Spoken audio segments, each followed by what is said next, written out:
बनाने के लिए नए नियम जारी कर दिए हैं, जिसमें स्कीम की fact sheet, riskometer, top holding आदि बस एक वेब लिंक पर क्लिक करके उपलब्ध होंगे।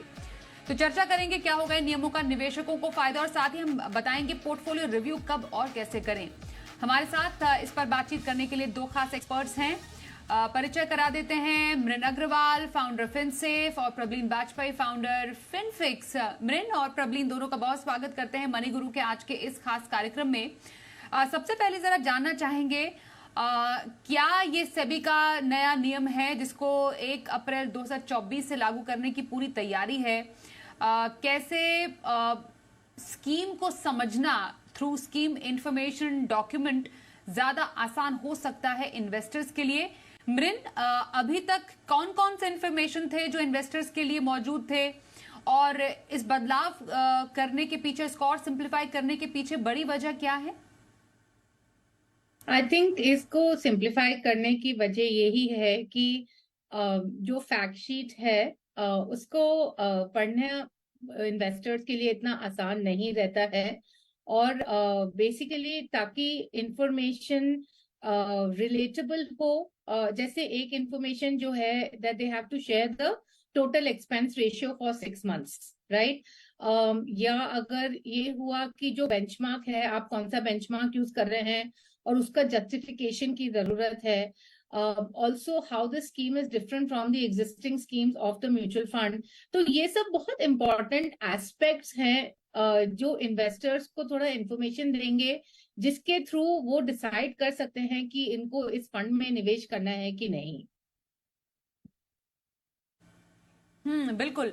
और ये इन्वेस्टर्स को जो इंफॉर्मेशन देने की बात की जा रही है प्रबलीन, कितना आसान होता है? जितने जो हमने जो देखा है स्कीम इंफॉर्मेशन डॉक्यूमेंट में क्या क्या शामिल करने की सेबी ने बात की है, कि स्कीम की टॉप होल्डिंग्स क्या रहनी चाहिए, फंड एलोकेशन क्या है, बेंचमार्क से उस फंड का प्रदर्शन कैसा है, कैसे निवेशकों के लिए वो फंड होगा, total expense ratio, fact sheet जिसका जिक्र मृन भी कर रही थी, थ्रू एक वेब लिंक के जरिए आप उसको सारा इंफॉर्मेशन एक्सेस कर सकते हैं।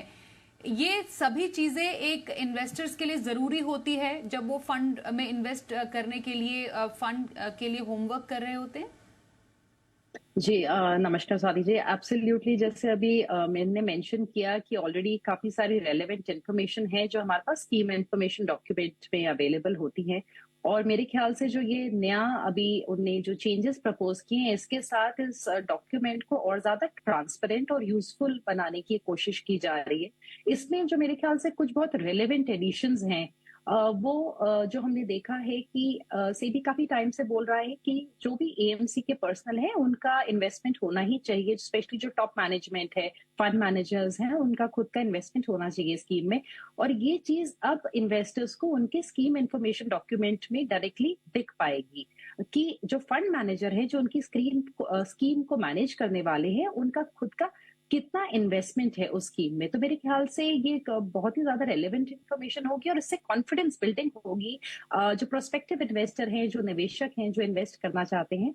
इसके साथ साथ स्वाति जी, मेरे ख्याल से जो हम लोग अक्सर थर्ड पार्टी प्लेटफॉर्म्स को या वेबसाइट पे जाके हमें फंड हाउस की चेक करनी पड़ती है काफी इंफॉर्मेशन, जैसे एक्सपेंस रेशो हो गया। एक्सपेंस रेशो भी आपको जो लेटेस्ट होता है वही दिखता है। लेटेस्ट आपको अगर होल्डिंग्स देखनी हो टॉप 10, इन सारी चीजों के लिए अब स्कीम इंफॉर्मेशन डॉक्यूमेंट में ही लिंक प्रोवाइड किया जाएगा। एक्सपेंस रेशो आपको पूरे 6 महीने का दिख जाएगा, उसके साथ साथ टॉप 10 होल्डिंग्स उस स्कीम की क्या होंगी ये दिखेंगी।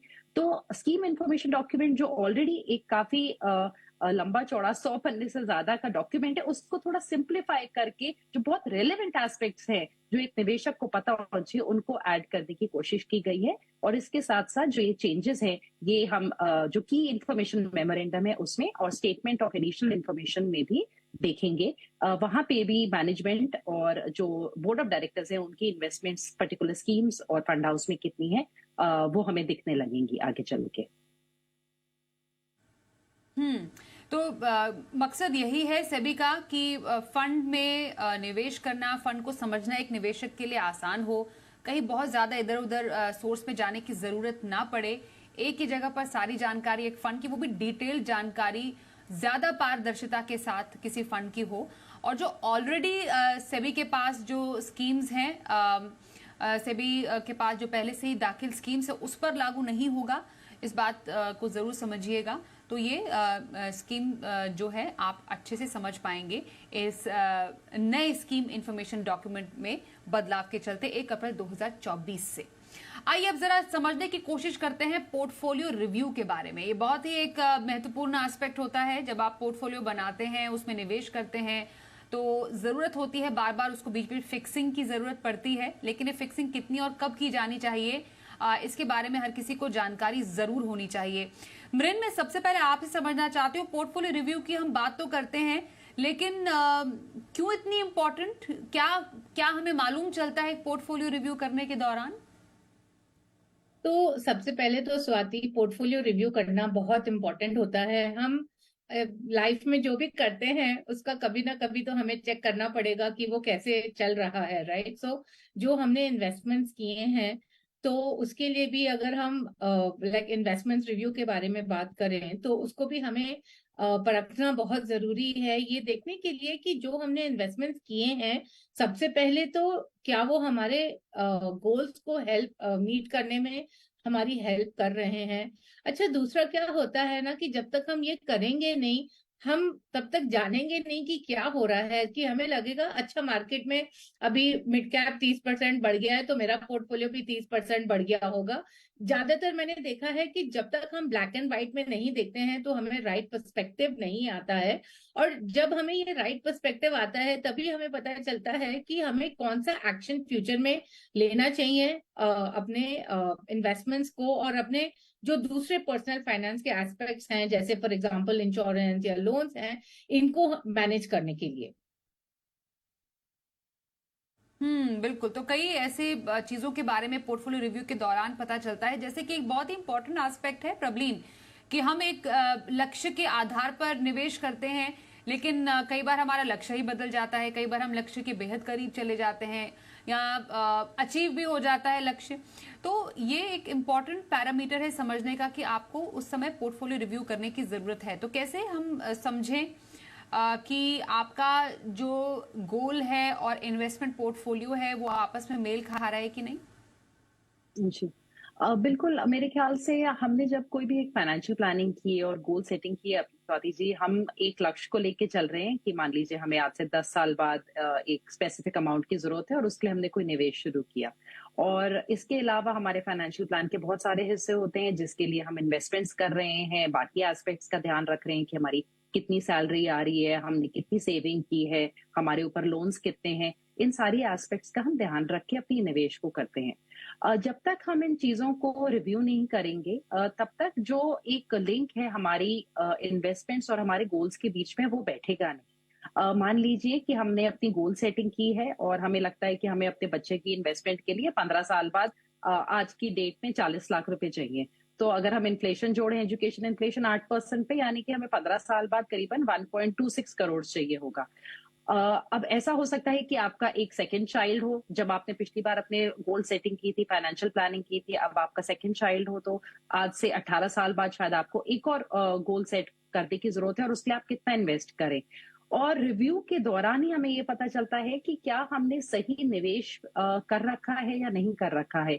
सेम गोल को अचीव करने के लिए अगर हमने सारा पैसा अगर फिक्स्ड इनकम में डाला होगा तो मान लीजिए हमारी इन्वेस्टमेंट की रिक्वायरमेंट करीबन 35 से 36 हजार रुपए महीना बनती है।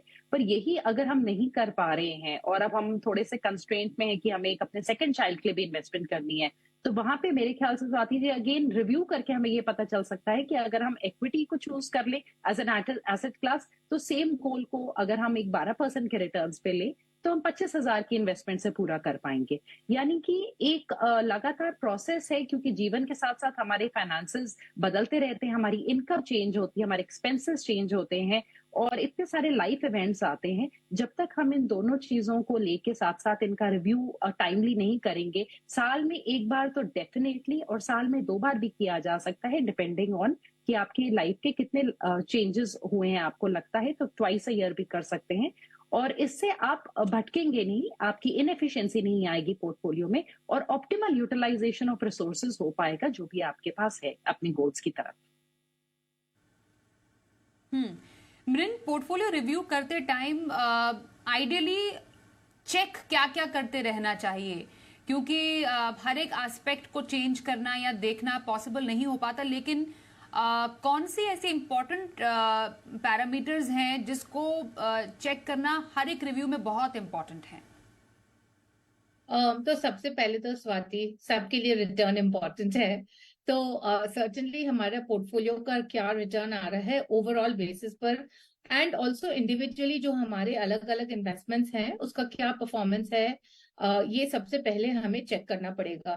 ज्यादातर क्या होता है कि लोग क्या देखते हैं कि जो इक्विटी में इन्वेस्टमेंट कर रहे हैं वो उसका चेक कर लेते हैं, बट वो दूसरे जो इन्वेस्टमेंट्स उनके पोर्टफोलियो में है वो उसके बारे में चेक नहीं करते हैं, एंड जो ओवरऑल लेवल में वेटेड एवरेज रिटर्न है वो कितना आ रहा है। अच्छा, दूसरा हमें ये भी चेक करना है कि other things like for example the cost associated in the portfolio, या फॉर एग्जांपल जो रिस्क हमने लिया है वो हमारे क्षमता लेने के लेवल पर ही है या वो रिस्क बढ़ गया है, क्योंकि आजकल काफी सारे नए नए इन्वेस्टमेंट आ रहे हैं जिससे लोग काफी मोहित हो रहे हैं और उसमें डाल रहे हैं, बट उसमें रिस्क भी है। गोल्स ऑफ कोर्स ये हमें चेक करना पड़ेगा कि जो हमने निवेश किया है वो how much of it is help us in achieving our goals, like हमारा गोल किस लेवल तक अचीव हो गया है।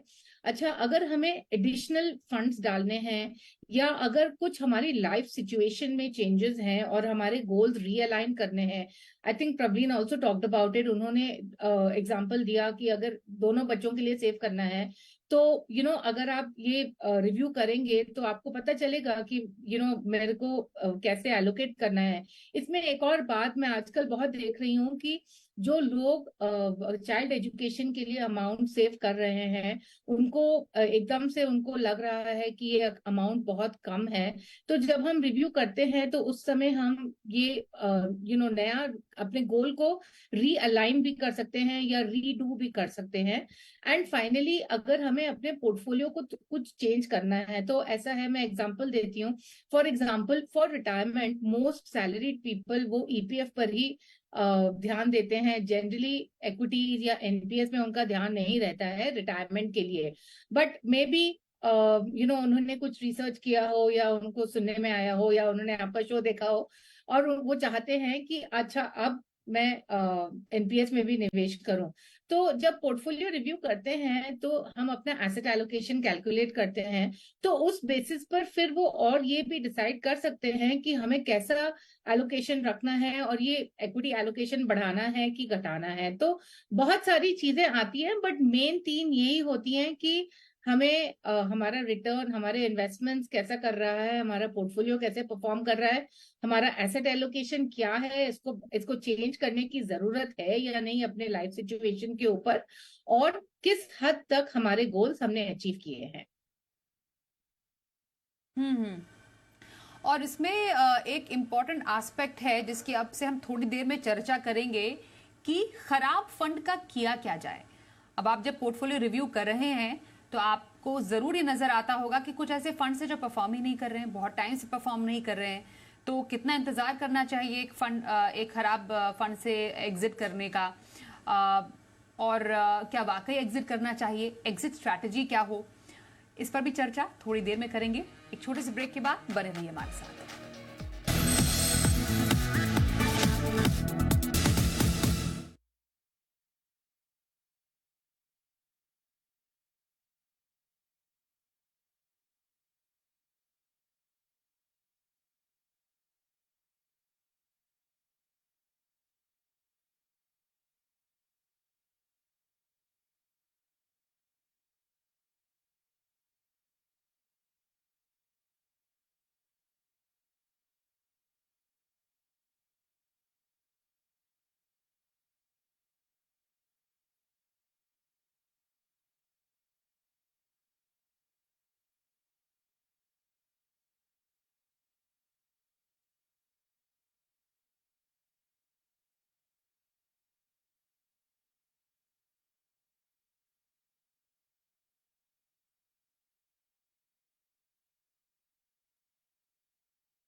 तो आपके पोर्टफोलियो में कोई स्कीम या फंड खराब प्रदर्शन लगातार दे रहा है, तो आपको करना क्या है उस फंड का, इसको समझना बेहद जरूरी है। प्रवीण वाजपेयी, मृण अग्रवाल से हम खास बातचीत कर रहे हैं।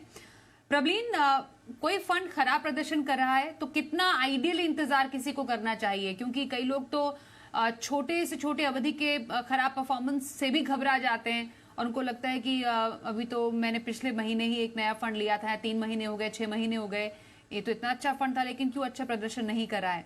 तो क्या बस इतने से ही अपना डिसीजन बना लेना चाहिए या फिर कुछ इंतजार और?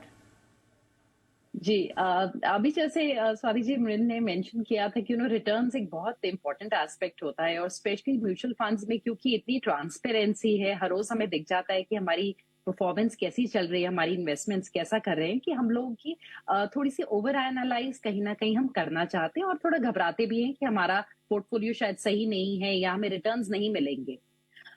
इसमें 2-3 एस्पेक्ट्स का ध्यान रखा जा सकता है। सबसे पहला तो जब हम अपनी किसी पोर्टफोलियो रिव्यू अगर हम कर ले हैं साल में एक बार या 6 महीने में भी अगर हम एक बार कर रहे हैं, हम अपनी स्कीम के रिटर्न्स को आइसोलेशन में ना देखें। हम अपनी स्कीम के रिटर्न्स को एक कंपैरिजन करें कि जो स्कीम का बेंचमार्क है उसके कंपैरिजन में स्कीम ने कैसा किया है, और साथ ही जो पूरी कैटेगरी है, लेट्स से कि हमने एक लार्ज मिड कैप फंड को एनालाइज करना है तो हम उसके बेंचमार्क से उसको कंपेयर करेंगे, और साथ ही जो कैटेगरी एवरेज रिटर्न्स हैं large and mid cap funds के उसको देखेंगे। यहाँ पे आपको ट्रेलिंग रिटर्न्स फर्स्ट आप देखते हैं, बिकॉज वो सबसे कॉमनली इन्वेस्टर्स की नजर में पड़ता है कि ईयर टू डेट रिटर्न्स क्या थे, पिछले 1 साल के, 2 साल के। पर ट्रेलिंग रिटर्न्स अकेले काफी नहीं है, इसको हमें कॉम्बिनेशन में यूज करना है रोलिंग रिटर्न्स के साथ। रोलिंग रिटर्न्स एक ज्यादा बेहतरीन तरीका है स्कीम की परफॉर्मेंस को गेज करने का। तो इन दोनों रिटर्न्स को पहले तो देख के स्वाति जी एनालाइज करना है निवेशक को कि क्या उनका स्कीम दोनों एस्पेक्ट्स में बेंचमार्क और कैटेगरी से लैग कर रहा है। अगर उसने बेंचमार्क को बीट किया है और कैटेगरी एवरेज को भी बीट किया है और ओवरऑल रिटर्न्स कम है, तो उनको ये समझने की जरूरत है कि प्रोबेबली ये कैटेगरी ही इस टाइम पे परफॉर्म नहीं कर रही है, या मार्केट्स की ऐसी कंडीशंस हैं, उनके फंड में कुछ अलग से स्पेसिफिक प्रॉब्लम नहीं है। पर अगर उनको लगता है कि रोलिंग रिटर्न के बेसिस पे भी उनका स्कीम लैग कर रहा है 4 से 5% से as compare to benchmark and the category, तब उसको थोड़ा सा उनको डीप डाइव करने की जरूरत पड़ेगी कि ऐसा क्यों है। और ऐसा आज अगर उन्होंने चेक किया, हम मानते हैं नवंबर 2023 में, तो उसको एक बार वापस देखें मार्च में और चेक करें कि क्या कोई चेंज है परफॉर्मेंस में। यानी कि आपको करीबन 2 से 3 क्वार्टर्स जो है, यानी कि 6 से 9 महीने का वक्त तो डेफिनेटली देना ही है बिफोर आप कोई डिसीजन लें। और उसके बावजूद एक जो एडिशनल चीज है कि आपको यहाँ रीजन फॉर अंडर परफॉर्मेंस समझने की जरूरत है। अगर कोई कन्विंसिंग रीजन है जिसकी वजह से स्कीम ने अंडर परफॉर्म किया है तो उसको कंटिन्यू रखा जा सकता है, वरना अगर ऐसा कुछ नहीं है देन स्वाति जी वहां पे एक रीजन बन सकता है पोर्टफोलियो में उस स्कीम को एग्जिट करने का। बट एकदम से ट्रेलिंग रिटर्न्स देख के ये डिसीजन इन्वेस्टर्स ना लें। और सेकंड जो यहाँ पे मैं एक बात बोलना चाहूंगी कि मार्केट्स कई बार बहुत टायरिंग होती हैं। हमने इस साल में हमने रिटर्न्स अच्छे देखे हैं ओवरऑल, पर उससे पहले हमने मार्केट्स को बहुत ही फ्लैट देखा है। इसलिए जब इन्वेस्टर्स इक्विटी में आ रहे हैं तो उनको अपनी एक्सपेक्टेशंस को सही तरीके से सेट भी करना है। अभी एम्फी ने ही रिसेंटली बोला है कि आपको 10 इयर्स का एक एवरेज रिटर्न देख के चलना है कि स्कीम्स में उस कैटेगरी ने क्या दिया है।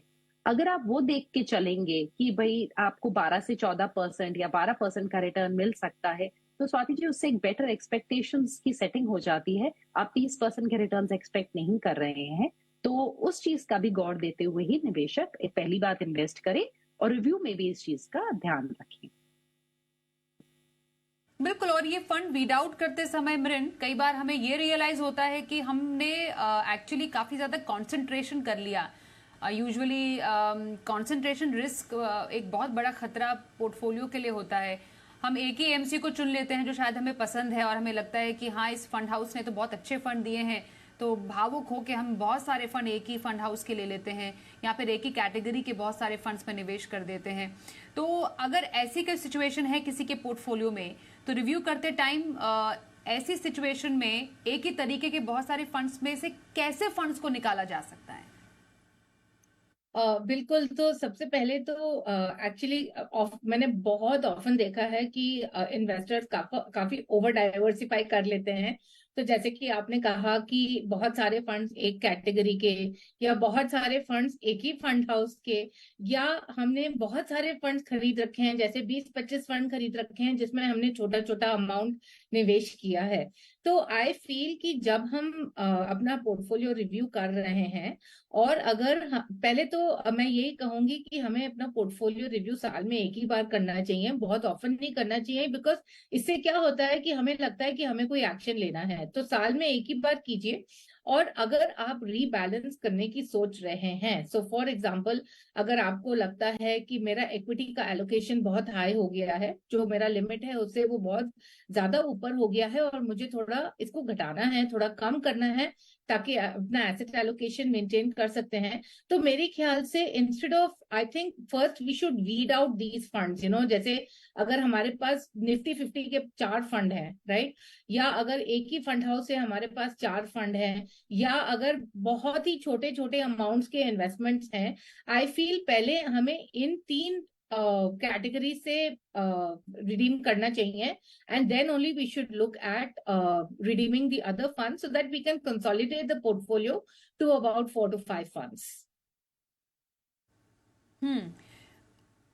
प्रबलीन, यूजुअली जैसा आप दोनों एक्सपर्ट्स कह रही हैं कि मैक्सिमम साल में 2 बार आप पोर्टफोलियो रिव्यू कीजिए, जरूरत पड़ती है तो आप रिबैलेंस कर सकते हैं, पर क्या ऐसे कुछ इवेंट्स भी हो सकते हैं जिसकी बेसिस पे 2 बार से ज्यादा भी जरूरत पड़ सकती है पोर्टफोलियो को रिव्यू और रिबैलेंस करने की? ऐसे कौन से इवेंट्स हो सकते हैं जो कि आपको अफेक्ट करते हैं एक निवेशक को? जी, स्वाति जी, एक तो जो फ्रीक्वेंसी है ऑफ रिव्यू, मेरे ख्याल से कहीं ना कहीं थोड़ा सा वो इन्वेस्टमेंट का आपका क्या साइज है उस पर भी डिपेंड करता है, और आपके गोल्स कितने पास हैं। अगर आपके गोल्स थोड़े ज्यादा पास हैं तो आई थिंक रिव्यू आप साल में 2 बार कर लीजिए। अगर आपके गोल्स दूर हैं तो आप ईयरली रिव्यू करें, आई थिंक वो सफिशिएंट होगा, स्पेशली जब आपकी निवेश की शुरुआत हुई है।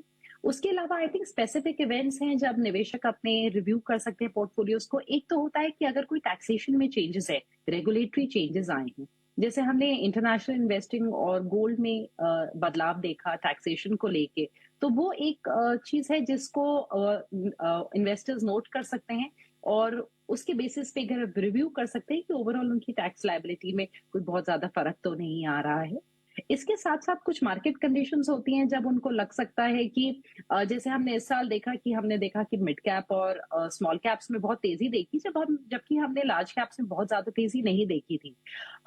कई बार निवेशकों को लगता है कि शायद हमारे इन्वेस्टमेंट्स उतने अलाइन नहीं है सूटेड, कि जहां पे सारे मार्केट कैप्स का उनको एक्सपोजर एडिक्वेटली मिल रहा है। यानी कि स्पेसिफिक मार्केट कंडीशंस में अगर उनको लगता है कि उनका निवेश कुछ अलग से लैक कर रहा है, तब भी वो एक बार चेक कर सकते हैं कि उनका मार्केट कैप एक्सपोजर क्या है और क्या उनको रीएनालाइज करने की जरूरत है। अदर देन दैट, निवेशक की अगर लाइफ में कोई ऐसा इवेंट आया है जहां पे कोई बड़ा मॉनेटरी चेंज है उनके फाइनेंसेस में, तब या फिर उनके पास कोई विंडफॉल गेन हुआ है, देन डेफिनेटली रिव्यू करके अपनी इन्वेस्टमेंट्स को वो अपने ओवरऑल एसेट एलोकेशन को रीसेट कर सकते हैं। पर जितना हमने देखा है स्वाति जी, ज्यादातर अभी भी इन्वेस्टर्स जो है, स्पेशली इंडिया में, हमारे पास अभी भी फिक्स्ड इनकम का एलोकेशन ज्यादा है और हमारा जो इक्विटी में एक्सपोजर कम है, तो बहुत ज्यादा जरूरत नहीं आती है अक्सर ही बैलेंसिंग की। पर डेफिनेटली अगर कोई ऐसा इवेंट है तब आप बढ़ा सकते हैं अपना इक्विटी में एक्सपोजर और उसको बैलेंस आउट कर सकते हैं। एंड अदर देन दैट, अगर आपको लगता है कि आपकी रिस्क एपेटाइट में कोई बहुत ज्यादा फर्क आया है, तब भी आपको रिव्यू करना चाहिए। आपकी जॉब चली गई है, या आपकी जॉब को, आप पहले प्रोबेशन पे थे, आपकी जॉब पक्की हो गई है, या आपकी वाइफ अब साथ में कमाने लगी है, इस टाइप के इवेंट्स पे भी आपको रिव्यू करके अपने पोर्टफोलियो में एडिक्वेट चेंजेस करने चाहिए, ताकि आपकी इन्वेस्टमेंट्स आपके फाइनेंशियल गोल्स के हिसाब से अलाइन रहें और आपका पोर्टफोलियो ज्यादा रोबस्ट रहे। जी, तो कुछ ऐसे तरीके पोर्टफोलियो रिव्यू करने के, पोर्टफोलियो रिबैलेंस करने का सही समय और क्या इवेंट्स हो सकते हैं, इस पे हमने की खास चर्चा। धन्यवाद हम करेंगे मृन आपका, प्रबलीन आप दोनों का ही हमारे साथ इस कार्यक्रम में शामिल होने के लिए। रुकते एक ब्रेक के लिए, देखते रहिए जी बिजनेस।